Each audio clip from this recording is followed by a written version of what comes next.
লোকেরা এবার পাগলের মতো দৌড়াতে দৌড়াতে আল্লাহর নবী নূহ আলাইহিস সালামের কাছে যেয়ে বলবে, ইয়া নবী আল্লাহ নূহ, আনতা আউয়ালুর রুসুলি ফিল আরদ, আপনি জমিনে প্রথম রাসূল।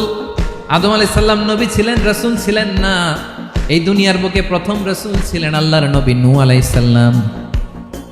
সবাই বলবে, ও নবী আল্লাহ নূহ, রাসূল আল্লাহ নূহ, আল্লাহ আপনাকে আবদান শাকুরা, শুকরগুজার বান্দা বলে কোরআনে বলেছে। কোরআনে নূহ আলাইহিস সালামের নামেও সূরা আছে না নাই?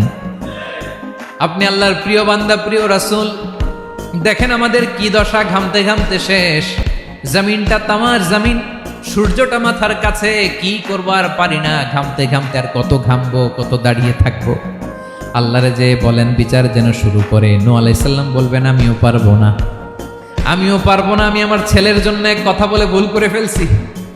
যখন মহাপ্লাবন হবে আমি বললাম, আল্লাহ আমার কলিজার টুকরা সন্তান রে বাঁচান। আল্লাহ বললেন, ও নূহ, সে তোমার সন্তান না, কারণ সে ঈমান আনে নাই, সে পাহাড়ের উপর দাঁড়িয়েছে, দেখি কেমনে সে বাঁচে। ওই যে আমি একটা না বুঝে আবদার করেছি, আল্লাহ আমার উপর রেগে গিয়েছিলেন। আজকে আল্লাহ ওই ব্যাপারে যদি আমারে প্রশ্ন করে, আমার কোনো জবাব নাই, আমি পারবো না, মাফ করো। তোমরা সবাই মিলে আল্লাহর খলিল ইব্রাহিম আলাইহিস সালামের কাছে যাও।